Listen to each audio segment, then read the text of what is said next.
Hello बच्चों, आज हम टॉप 10 क्वेश्चन लेके आए मैथ्स के सबसे इंपॉर्टेंट क्वेश्चन। ब्यूटीफुल। और आखिरी वाला तो मेरा फेवरेट है और एग्जाम में बार बार रिपीट होता है, तो आखिरी वाला क्वेश्चन छोड़ना मत। तो शुरू करते हैं आज के टॉप 10 क्वेश्चन जो कल के एग्जाम में आने के पूरे पूरे चांस है। स्टार्ट करते हैं। अभी मजा आएगा ना भिड़ो। पहला कह रहा है अ train cover a certain distance at a uniform speed. अगर मैं ट्रेन की स्पीड को 10 किलोमीटर पर आवर फास्ट कर दूंगा तो उसको 2 घंटे कम लगेंगे। ध्यान से समझना क्वेश्चन, डिफरेंट क्वेश्चन है थोड़े से बट इंपॉर्टेंट है बड़े। कह रहे एक ट्रेन कवर करता है डिस्टेंस यूनिफॉर्म स्पीड पे। अगर मैं क्या करेंगे, स्पीड को अगर हम 10 किलोमीटर पर आवर ज़्यादा कर देंगे तो उसको 2 घंटा कम लगेगा शेड्यूल टाइम से। अगर ट्रेन को आप स्लो कर दोगे तो नेचुरली बारे टाइम ज़्यादा लगेगा।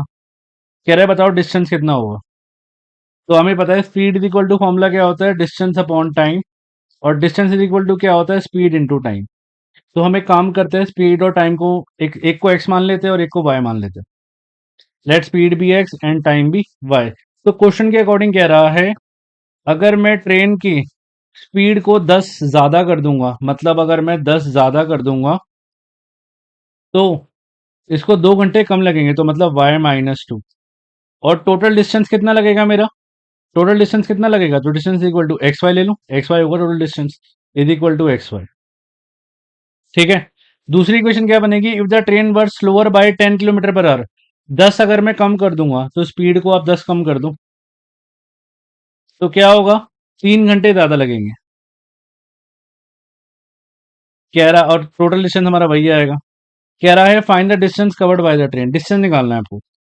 तो हमारे पास दो लीनियर इक्वेशन आ चुकी है, पहले हम सॉल्व करते हैं इसको। तो अगर हम पहले वाली ब्रैकेट को सॉल्व करें तो क्या आएगा, ये आएगा x y minus 2x plus 10y minus 20 is equal to x y से एक्स वाई गया, इक्वेशन आ गई मेरे पास। माइनस कॉमन ले लो, अगर हम -1 कॉमन ले लेंगे क्या बचेगा, 2x minus 10y plus 20 is equal to 0।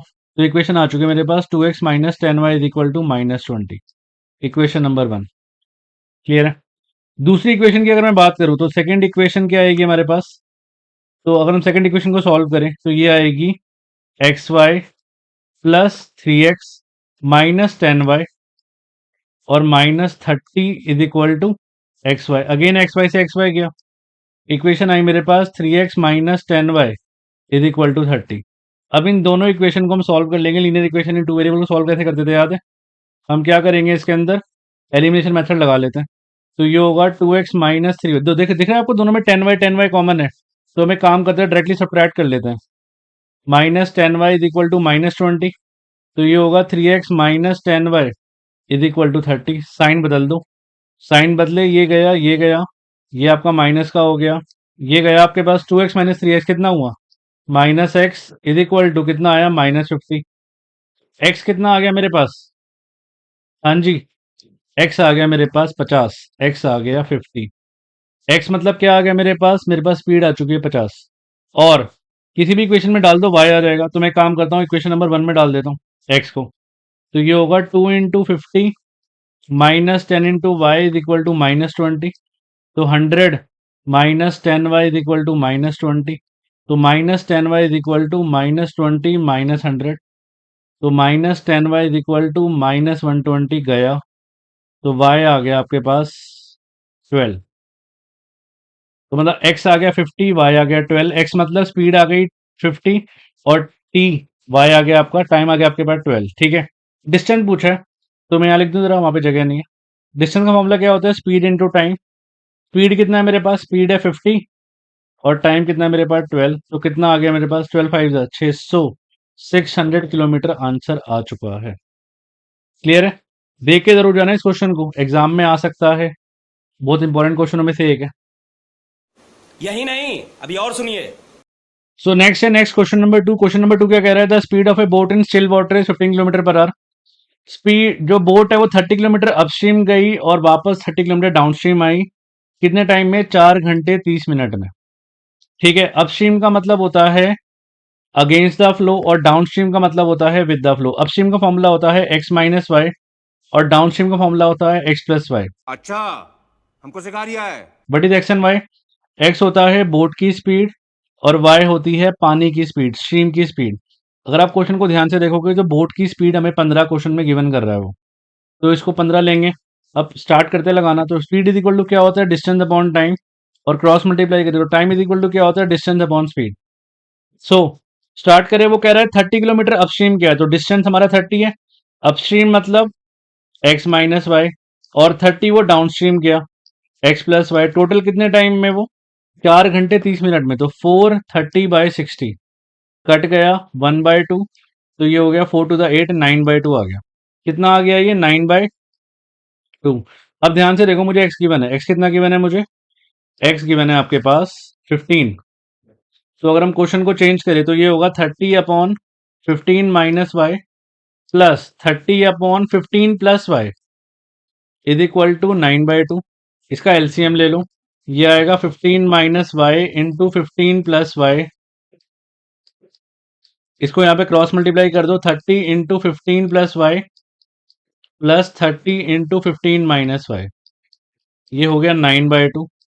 अच्छा, नीचे फॉर्मूला बन रहा है a plus b a minus b, इसको मल्टीप्लाई करो, 15 3 का कितना होता है 45, तो 450 plus 30y plus 450 minus 30y upon a plus b a minus b, a square minus b square, तो 15 का स्क्वायर माइनस वाई का स्क्वायर इज इक्वल टू 9/2।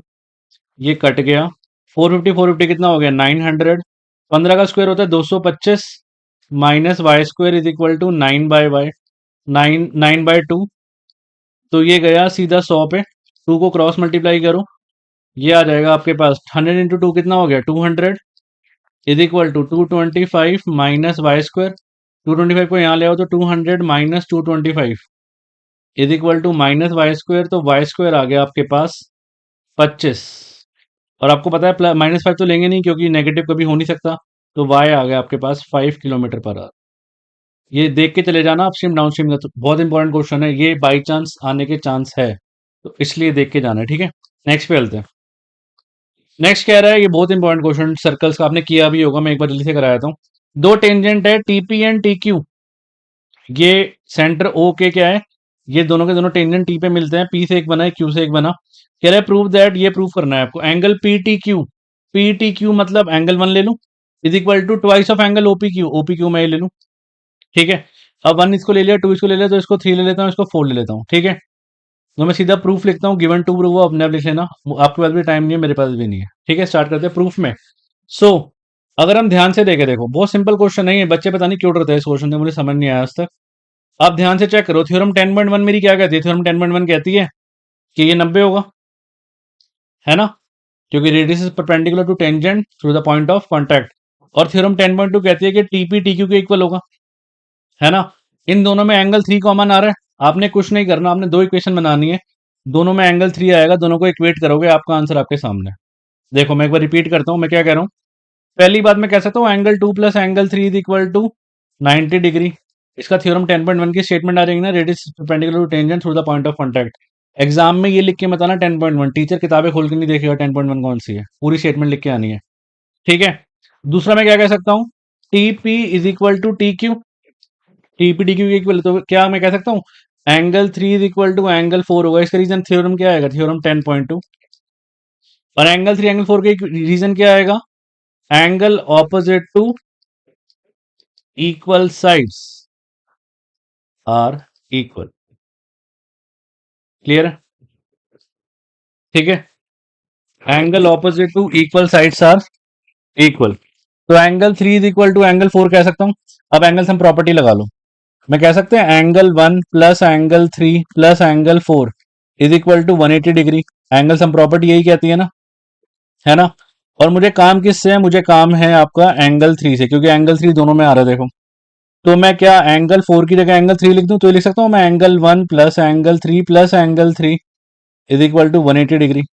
इसका रीजन क्या आएगा, इसका रीजन आएगा फ्रॉम इक्वेशन 1, फ्रॉम इक्वेशन 1। तो ये आ गया angle 1 plus 2 angle 3 is equal to 180 degree, तो 2 एंगल 3 क्या आएगा 180 डिग्री माइनस एंगल 1, तो एंगल 3 आएगा, 2 को नीचे ले आओ, 180/2 कितना हुआ 90 माइनस एंगल 1/2, तो ये आ गया आपके पास एंगल 3 आ गया। अब यही एंगल 3 आप इससे निकाल लो जरा, तो ये होगा angle 3 is equal to 90 minus angle 2। अब इसको इक्वेशन 2 मान लो, इसको इक्वेशन 3 मान लो। कंपेयर इक्वेशन 2 एंड 3 कर लो। कंपेयर इक्वेशन 2 एंड 3 तो क्या होगा ये? तो ये होगा मतलब right hand side, left hand side equal है तो राइट हैंड साइड भी क्या होगी? इक्वल होगी। तो ये होगा आपका 90 minus angle 1/2 is equal to 90 minus angle 2। 90 से 90 गया, minus angle 1/2 is equal to minus angle 2, minus से माइनस गया, 2 को मान ले रहा हूँ, तो एंगल 1 आ गया आपके पास 2 एंगल 2। लो यही तो लाना था, यही तो प्रूफ करना था। एंगल पीटी क्यू क्या है मेरे पास? एंगल 1। और ओपी क्यू क्या है मेरे पास? एंगल 2। यही तो लाना था, मैं यही प्रूफ हो गया प्रूफ। देखो बहुत सिंपल है, कुछ नहीं किया हमने। हमने क्या करा, हमने पहले 90 लगाया, ये तो इन दोनों का सम 90, और दूसरा क्या किया, एंगल सम प्रॉपर्टी लगाई, दोनों में से एंगल 3 निकाला, इक्वेट करा, आंसर आपके सामने, सिंपल। नेक्स्ट पे चलते हैं, एक और इंपॉर्टेंट क्वेश्चन चलते हैं, क्वेश्चन नंबर 4। ये आपका एनसीईआरटी का एग्जांपल है। भी कह रहे हैं पी क्यू जो है वो कॉर्ड है जिसकी लेंथ 8 है। पी क्यू की कॉर्ड 8 है और रेडियस इसका 5 है। कह रहे हैं tangent at P and Q intersect at point T. ये टी पे इंटरसेक्ट कर रहे हैं, कह रहे हैं टीपी निकाल दो, you have to find T P. ठीक है, तो सबसे पहली बात, अगर टीपी टी क्यू के इक्वल है और ओपी भी ओ क्यू के इक्वल होगा, बिकॉज दोनों रेडियस है। आपको पता है जब भी ऐसा होता है ना, आपके टीचर ने आपको रटवा दिया होगा, मैं पक्का बता रहा हूँ, उसको क्या क्या पता उसको भी ना बताओ। जब ये इसके इक्वल और ये इसके इक्वल होता है तो पता क्या होता है? तो वो काइट बनती है। और जब भी वो काइट बनती है ना, जब भी काइट बनती है तो वो 90 पे काटती है, और 90 पे काटेगी तो इसका ये वाला साइड और ये वाला साइड, मतलब इसका एक डायगोनल इक्वल होता है। और ये वजह होती है, यही वजह होती है कि हम, जैसे मान लो पूरा 8 गिवन है ना, हम इसको 4 और 4 ले लेते हैं। यही वजह है इसके पीछे, आपको शायद आज वजह पता लगी हो उसकी। ठीक है, तो ये हो गया, आपको ये निकालना है। तो मैं कह रहा हूं अगर ये पूरा 8 गिवन है तो ये 4 होगा, और ये 4 होगा, और ये 90 पे काटेगा। अब इन ट्रायंगल ओ आर पी में आप क्या करो, पाइथागोरस लगा लो। मैं कह सकता हूं 5 का स्क्वायर इज इक्वल टू 4 का स्क्वायर प्लस ओ आर का स्क्वायर, कह सकते हैं। ये हो गया 25 is equal to 16 plus O R का स्क्वायर। तो ये हो गया 9 is equal to O R का स्क्वायर। तो ओ आर हो गया आपके पास 3। ओ आर आ चुका है। अब आपने कुछ नहीं करना, सिमिलैरिटी की गेम खेलनी है, क्वेश्चन खत्म करना है। देखो जरा, एक छोटा ट्रायंगल और एक बड़े ट्रायंगल को सिमिलर करना है, दैट्स इट। एक आपने करना है प्रो को करना है, एक छोटा ट्रायंगल प्रो, इसी में से बना के दिखा रहा हूं मैं सिर्फ समझाने के लिए, एग्जाम में नहीं भी बनाओगे चलेगा, और एक ओटीपी को। ठीक है, अब इन दोनों को सिमिलर कैसे करूंगा मैं, ध्यान से देखो, दोनों में एंगल ओ और एंगल ओ कॉमन है। तो मैं पहले इन दोनों ट्रायंगल को सिमिलर कर दूं, in triangle P R O and triangle O T P. मैं कह सकता हूं angle O is equal to angle O, दोनों में क्या है, दोनों में ये एंगल कॉमन है। दूसरा मैं क्या कह सकता हूं, दूसरा हम कह सकते हैं ये 90 है और ये भी 90 है ना, 1 2 ले लो इसको। Angle 1 is equal to angle 2, क्या ईच 90, ईच 90 का वजह क्या आएगा, थ्योरम 10.1 की स्टेटमेंट लिख देना पूरी, जरूर, ये रीजनिंग बड़ी इंपॉर्टेंट है इसमें, ज्योमेट्री में। तो triangle P R O similar to triangle 3 dash डाल दो। अब ध्यान से देखो, जो ओ है वो ओ के इक्वल है ना, तो ओ के साथ हमेशा ओ लिखना है भाई, ये लिखने की बड़ी इंपॉर्टेंट चीज है, ये सही से नहीं लिखोगे तो आंसर भी सही नहीं आएगा। और एंगल 1 प्रो का जो एंगल 2 है, एंगल 2 मतलब एंगल आर, एंगल आर के साथ क्या आएगा बताओ, इसके साथ पी आएगा, तो टीपीओ लिखेंगे हम, रीजन क्या आएगा, डबल है ना। अब साइड्स प्रोपोर्शनल कर दो, साइड प्रोपोर्शनल करनी आती है, कैसे करते हैं हम, जरा इनको जरा साइड कर दें हम, जरा एक सेकेंड, क्योंकि मेरे पास जगह नहीं बची लिखने की।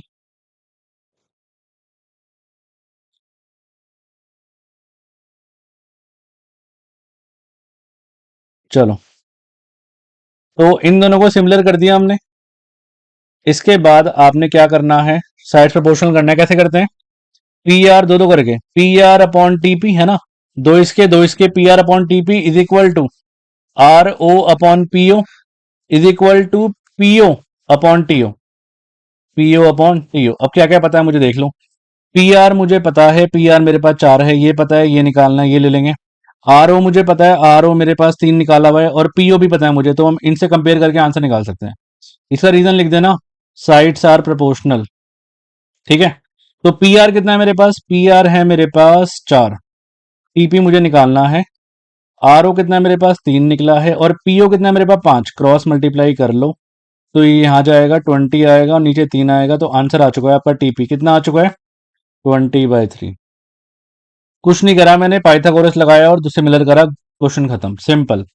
Next question 5। ये क्वेश्चन आपने कई बार देखा होगा, ये भी एनसीईआरटी का क्वेश्चन है हमारा।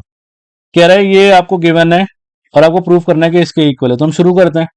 क्या गिवन है मुझे, साइन थीटा। हम एक काम करते हैं, अगर पहले साइन लिखा है तो हम इसको कॉस से डिवाइड करेंगे, अगर पहले कॉस लिखा होगा तो हम इसको साइन से डिवाइड करेंगे। मतलब LHS हम सॉल्व करते हैं, तो ये होगा sine theta by cos theta minus cos theta by cos theta plus 1/cos theta, और ये हो गया sine theta by cos theta plus cos theta by cos theta minus 1/cos theta. अब ध्यान से देखो, ये गया, साइन बाय कॉस कितना होता है, ये हो गया tan theta minus 1 plus 1/cos होता है आपका sec theta, sine by cos हो गया tan theta plus 1 minus sec theta.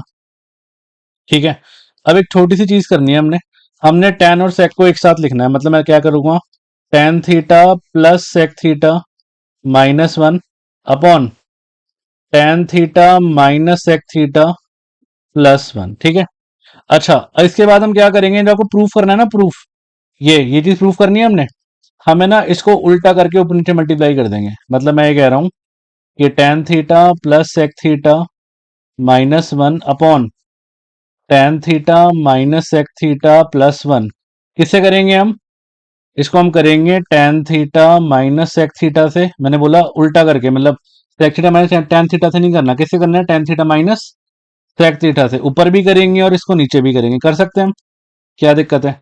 अब ऐसा करते ही नीचे मत छेड़ना कुछ भी, नीचे तो सब कुछ कटने वाला है। इसको आप इससे मल्टीप्लाई करो तो ये a plus b into a minus b बन रहा है, तो ये क्या होगा, ये होगा a square minus b square, और माइनस 1 से पूरा मल्टीप्लाई हो जाएगा ये, है ना। सॉल्विंग अगर हम करेंगे और नीचे वाला एज इट इज कॉपी हो जाएगा, as it is tan theta minus sec theta plus 1 into tan theta minus sec theta. ठीक है, तो ये हो गया आपका।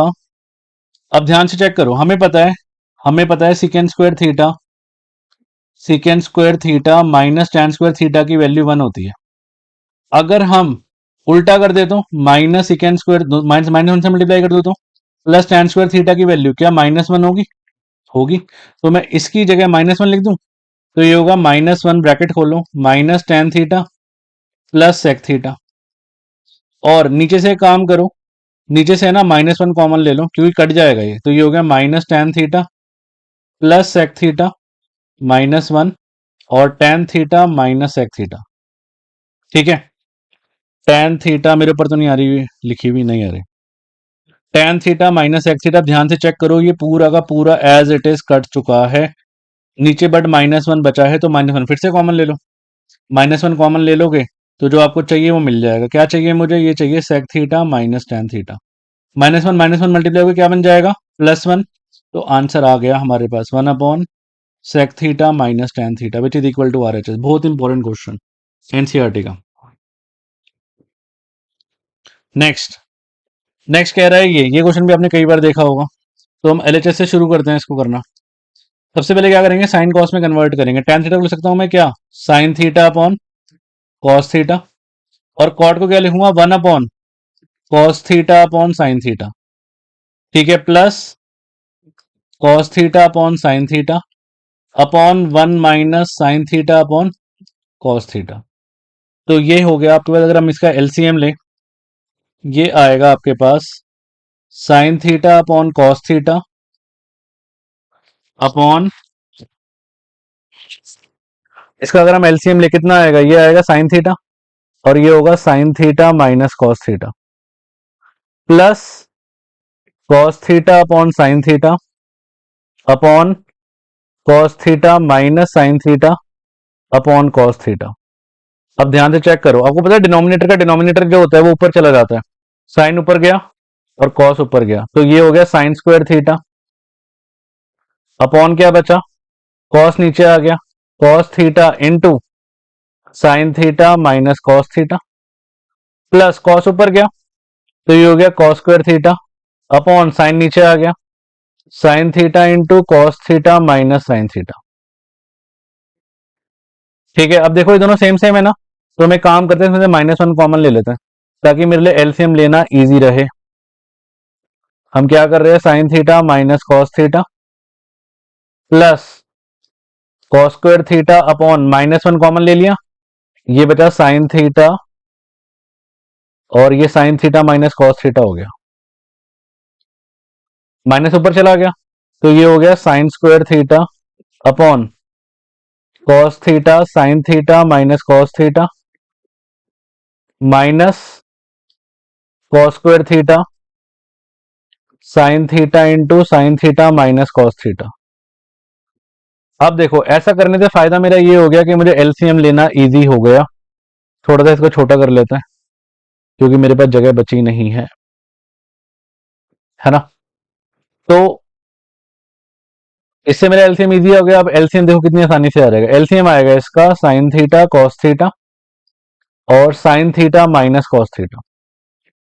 ठीक है, अब आप इस पूरे को इससे डिवाइड करोगे तो साइन बचेगा, तो ये हो गया sine cube theta minus cos cube theta. अब एक फॉर्मूला पढ़ा था हमने, 9th में आया था ये, क्या, a cube minus b cube. क्या फॉर्मूला होता है a cube minus b cube का, a minus b a square plus a b plus b square.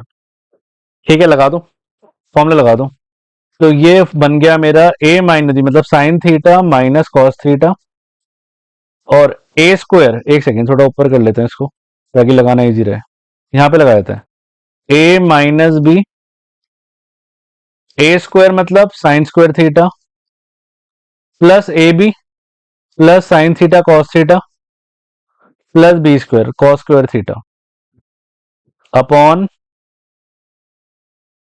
Sign theta cos theta और sine theta minus cos theta. अब ध्यान से check कर लो, ऐसा करते ही ये पूरा कट गया, ये पूरा हमारा कट चुका है और sign square theta plus cos square theta क्या बना मेरा, ये बना 1, तो ये बना 1 plus sine theta cos theta upon sine theta cos theta. अब एक एक के नीचे रख लो, एक 1 के नीचे ये रख लो फिर इसके नीचे ये रख लो, तो 1 upon sine theta cos theta plus sine theta cos theta upon sine theta cos theta. इससे ये गया, इससे ये गया, 1 अपॉन साइन होता है आपका कॉसेक, 1 अपॉन कॉस होता है आपका सेक प्लस 1 और यही हमें लाना था। आपका आंसर आ चुका है। ठीक है, नेक्स्ट क्वेश्चन नंबर 7, ये रहा क्वेश्चन नंबर 7 कह रहा है कि, अच्छा क्वेश्चन नंबर 7 भी देखो, पहले कॉस, अब पहले कॉस वाला क्वेश्चन है, देखो पहले कॉस है, अगर कॉस होगा तो हम एलएचएस को किससे डिवाइड करेंगे, साइन से, है ना, तो ये होगा cos a by sine a minus sine a by sine a plus 1 by sine a. याद है पहले कॉस साइन था तो मैंने कॉस से किया था, कॉस है तो मैं साइन से करूंगा, cos a by sine a plus sine a by sine a minus 1 by sine a. अब ऐसा करते ये गया, कॉस बाय साइन क्या हुआ आपका, कॉट ए हुआ, कॉट ए माइनस 1, 1 अपॉन साइन हुआ cosec a upon cos by sine क्या हुआ, कॉट ए प्लस 1, 1 अपॉन साइन क्या हुआ, माइनस कॉसेक ए। अच्छा इसके बाद क्या करना है आपने, इसके बाद हमें इस बार देखो न्यूमरेटर में चाहिए काम, तो आप कॉट और कॉसेक को जैसे मैंने पहले किया था वही सेम एक साथ रख दो, कॉट ए प्लस कॉसेक ए माइनस 1 अपॉन कॉट ए माइनस कॉसेक ए प्लस 1। ठीक है, अब ध्यान से सुनो मेरी बात, हमें करना क्या है, पहले वाले में मैंने इनके साइन को बदल के मल्टीप्लाई किया था, याद है, दोनों को रेसिप्रोकल, इस बार सेम करना है, बिल्कुल सेम, जो ऊपर करोगे वही आप नीचे करोगे, मतलब cosec A plus cot A से ऊपर मल्टीप्लाई करो और cosec A plus cot A से नीचे मल्टीप्लाई कर दो। ठीक है, अब बस ऊपर वाला तो एज इट इज रहने दो, क्योंकि ऊपर जैसे पहले वाले में नीचे वाला कटा था, इसमें ऊपर वाला कट होगा। देखो जरा चेक करो, cot A plus cosec A minus 1 into cosec A plus cot a upon, upon क्या आया ध्यान से चेक करो, a minus b into a plus b, क्या बना कॉसेक ए और cot A minus cosec a का फॉर्मूला बन रहा है। Cot A plus cosec a और cot A minus cosec a, क्या बनेगा ये cot square a minus cosec square a. Cot square a minus cosec square A, इसकी जगह मैं -1 लिख सकता हूं, क्योंकि cosec square theta minus cot square theta की वैल्यू कितनी होती है 1। तो -1 से दोनों साइड मल्टीप्लाई करो तो ये होगा minus cosec square theta plus cot square theta की वैल्यू कितनी होगी -1। तो इसकी जगह मैं -1 डाल दूं।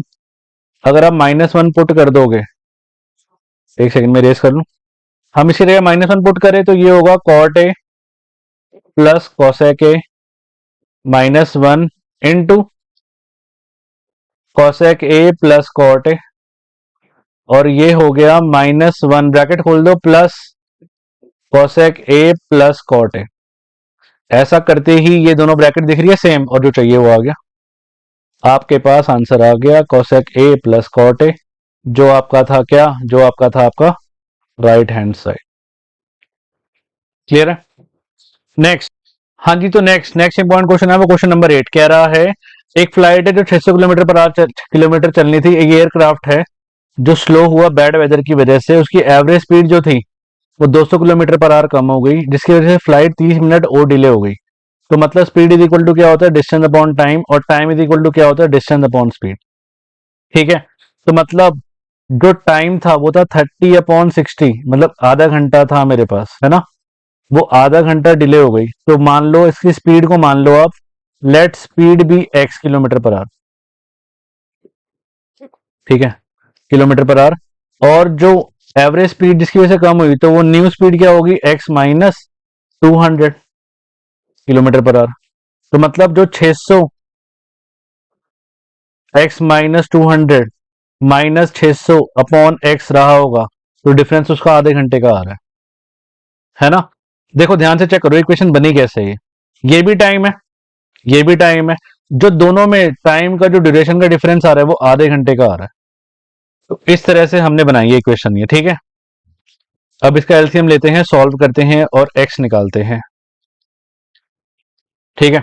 इसका एलसीएम आया आपके पास x माइनस 200 इंटू एक्स, इसको यहां ले जाओ 600x minus 600 into x minus 200 is equal to 1/2, ठीक है। सो ये हो गया 600x माइनस 600x और प्लस 6 टू 12 पे 4 0 1 2 3 4 upon x square minus 200x is equal to 1/2। ये गया तो ये 2 को यहां ले रहा हो तो ये हो गया 24 पे 4 0 1 2 3 4 is equal to x square minus 200x। तो क्वाड्रेटिक बन गई मेरे पास x square minus 200x minus 2 4 1 2 3 4 is equal to 0। अभी तुम मेरी क्वाड्रेटिक को आप सॉल्व कैसे करोगे, इसका अगर हम करें तो 600 6 4 24 होता है, 600 और 400, 600 पे 2 0 400, हाँ 600 400 आ रहा है, देखो तो वापिस आ गया ना 600 और 400। तो ये हो गया x square minus 600x plus 400x minus 24 1 2 3 4, ठीक है। दो करे कॉमन लो, x कॉमन आया, अंदर बचा x माइनस 600 प्लस 400 कॉमन आया, अंदर बचा x माइनस 600। टेंशन वाली बात नहीं, सेम ब्रैकेट आएगी, सही किया तो ये आ गया x प्लस 400 और ये आ गया x माइनस 600। तो x की दो वैल्यू आ गई मेरे पास, एक आ गया 600 और एक आ गया माइनस 400, जो कि मैं रिजेक्ट कर दूंगा, नेगेटिव को भी हो नहीं सकती। तो स्पीड आ गई उसकी original speed 600 kilometre per our, but वो कह रहे हैं ड्यूरेशन बता दो, फ्लाइट की ड्यूरेशन कितनी रही होगी। तो ड्यूरेशन कितनी रही होगी इसकी, तो इसने 600, इसने पूछा है ड्यूरेशन ऑफ फ्लाइट, ड्यूरेशन क्या रही होगी। तो मतलब टाइम इज इक्वल टू क्या होता है डिस्टेंस अपॉन स्पीड, डिस्टेंस कितना है मेरा 600, स्पीड कितनी है 600, तो मतलब उसको 1 घंटा लगा होगा, खत्म, फिनिश। नेक्स्ट क्वेश्चन नंबर 9, ये देखो मैंने दो क्वेश्चन में किया, डिवाइड किया, ये नॉन लीप ईयर और लीप ईयर वाला, ठीक है। कह रहा है प्रोबेबिलिटी बताओ non leap year, non leap year में कितने डेज होते हैं 365 दिन, नॉर्मल ईयर होता है, और लीप ईयर में होता है 366 days, 53 Sunday 53 Sunday, same question है। अगर हम 365 को डिवाइड करें 7 से, तो एक बार चेक करें कितने आएंगे, 7 5 35 गया 1, 7 2 14, तो ये आया आपके पास 52 वीक प्लस 1 डे आया। ठीक है, ये तो कंफर्म है कि इसमें संडे आएगा ही आएगा, तो छोड़ दो इसको, बचा 1 डे ना। अब वो 1 डे में संडे आ सकता है, मंडे आ सकता है, ट्यूसडे आ सकता है, वेडनेसडे आ सकता है, थर्सडे आ सकता है, फ्राइडे आ सकता है, सैटरडे भी आ सकता है। तो संडे आने की प्रोबेबिलिटी क्या हुई? संडे तो एक ही बार आ रहा है ना, तो प्रोबेबिलिटी हो गई 1/7 आंसर आ गया इसका। अब ये चीज यहाँ पे और 366 डेज है, तो मतलब ये होगा 52 वीक प्लस कितने दिन बचेंगे? 2 डेज। अब ये इसमें तो संडे आएगा आएगा, मैंने बताया कंफर्म है। बस ये 2 दिन में क्या क्या आ सकता है? ये आ सकता है संडे मंडे आ सकता है, ये मंडे ट्यूसडे आ सकता है, ये ट्यूसडे वेडनेसडे आ सकता है, ये वेडनेसडे थर्सडे आ सकता है, ये थर्सडे फ्राइडे आ सकता है, और ये फ्राइडे सैटरडे आ सकता है, और ये सैटरडे संडे भी आ सकता है। अब आप चेक कर लो संडे कितनी बार आ रहा है, ये आ रहा और संडे ये बार आ रहा, 2 बार आ रहा है ना। और टोटल कितना है? 1 2 3 4 5 6 7, तो इसका आंसर आएगा 2/7। याद रखना है दोनों चीजें, ये एमसीक्यू में पूछा जा सकता है कि 1/7 और 2/7। ठीक है, तो लास्ट क्वेश्चन की तरफ चलते हैं। ये हमारा लास्ट क्वेश्चन है। देखो ट्रायंगल्स का है लास्ट क्वेश्चन, ये एग्जाम में आ रखा है बोर्ड में, तो इसको छोड़ के मत चले जाना। कह रहा है ये सब कुछ पैरेलल है, ये पैरेलल, ये पैरेलल, तीनों पैरेलल है, ए बी एक्स है और सी डी वाई है और ये जेड है। कह रहा है बता दो, प्रूफ कर दो ये बात कह रहा है प्रूफ कर दो। देखो ध्यान से देखो, पहले मैं ट्रायंगल लेता हूं ये वाला, ये जो बना हुआ है, ये बना हुआ है ना ए बी डी, और ये है पी और क्यू। ठीक है, इसकी ये एक्स है और ये जेड है। ध्यान से चेक करो, क्या ये दोनों ट्रायंगल सिमिलर होंगे? बड़े वाले, एक बड़ा और एक छोटा। क्यों? ये कॉमन, ये 90 और ये 90, क्योंकि 90-90 पे खड़े पिलर है। तो मैं कह सकता हूं इन ट्रायंगल क्या A B D and triangle P Q D, क्या कह सकते हैं हम? Angle D is equal to angle D, क्या है ये? कॉमन। और angle B is equal to angle Q, क्या है ये? ईस्ट 90। ठीक है, तो हम कह सकते हैं ट्रायंगल ए बी डी, मैंने बताया था लिखने का तरीका होता है इसका एक, ट्रायंगल पी क्यू डी। तो ए के साथ क्या आएगा मेरा? ए के साथ मैं पहली बात, ए बी डी है ना, तो बी वाला 90 है, इसमें क्यू वाला 90 है, तो बी के साथ क्यू आएगा, बी के साथ क्यू आएगा, और डी कॉमन है, हाँ तो पी क्यू डी आएगा इसका बाय डबल है। साइड प्रोपोर्शनल करो, साइड प्रोपोर्शनल करेंगे तो हम क्या आएगा? ये आएगा A B upon P Q is equal to B D upon Q D is equal to A D upon P D. ठीक है, अच्छा ए बी कितना है मेरे पास? ए बी है मेरे पास x, p q, a b है मेरे पास एक्स, पी क्यू मेरे पास जेड है, और बी डी मुझे नहीं पता और क्यू डी मुझे नहीं पता, तो कोई दिक्कत नहीं है, नहीं पता तो इसको इक्वेशन 1 मान लो और छोड़ दो जरा साइड में। ठीक है, इसको जरा हम छोटा कर देते हैं। जो काम मैंने यहां किया है वही काम मैं दूसरे ट्रायंगल के साथ भी करने वाला हूं। दूसरा ट्रायंगल कौन सा? ये जो ट्रायंगल यहां पे दिख रहा है, ध्यान से चेक करो, वाई और ये z, P C D Q और बी, यही काम मैं यहां करूंगा। क्या फिर से मैं ट्रायंगल को सिमिलर करूंगा तो डायरेक्ट लिख दूं? सिमिलर कर लोगे ना आप लोग? Triangle P Q B same काम होगा, similar to triangle C D B. Side proportional करो, ये होगा P Q by C D is equal to Q B by D B is equal to P B by C B. ठीक है, तो P Q कितना है इसके पास? Z है, सी डी कितना है इसके पास? वाई है, और क्यू बी नहीं पता, और डी बी नहीं पता। ठीक है, इसको ले लो इक्वेशन नंबर 2। हाँ जी, तो इक्वेशन नंबर 2 बन गई हमारी। अब ध्यान से चेक करो, बी डी कॉमन है ना दोनों में, है ना? बी डी मौत की सीढ़ी, तो बी डी आ गई तो दोनों में बी डी ले लो, तो मतलब मैं कह सकता हूं z by x is equal to Q D by B D. अब इक्वेशन 1 और 2 को ऐड कर लो, क्योंकि बी डी इक्वल हो जाएगा, है ना? तो ये हो गया z by x plus z by y is equal to Q D by B D plus Q B by B D. इससे फायदा क्या हुआ? एलसीएम लेने की जरूरत नहीं पड़ी, तो ये हो गया एक्स वाई, ये हो गया z y plus z x, LCM आ गया बी डी, ये आ गया q d plus Q b. अब ध्यान से चेक करो, q d plus Q b क्या हुआ? क्यू डी, फिगर में हो, क्यू डी ये रहा और क्यू बी ये रहा, ये बन गया बी डी, है ना, बी डी बन गया, ये हर चीज बी डी बनने जा रही है।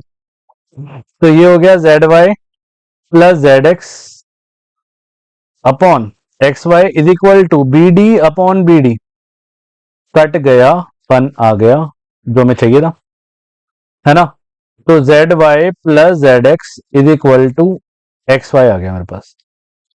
अब हम क्या करेंगे, अब हम दोनों साइड है ना एक्स वाई जेड से डिवाइड कर देंगे, तो ये हो गया z y by x y z plus z x by x y z is equal to x y upon x y z. ध्यान से चेक करो, तो जेड गया वाई गया 1 अपॉन एक्स आ गया, जेड गया एक्स गया प्लस 1 अपॉन वाई आ गया, एक्स वाई गया 1 अपॉन जेड आ गया। यही हमें चाहिए था फाइनली, यही प्रूव करना था हमने, ठीक है। आपके टॉप 10 क्वेश्चन हो चुके हैं। खत्म, bye bye, tata, goodbye, गया। So thank you, all the best. कल फोड़ के आना है पेपर, फुल मार्क्स लेके आना है हमने, ठीक है। ऑल द बेस्ट कल के लिए।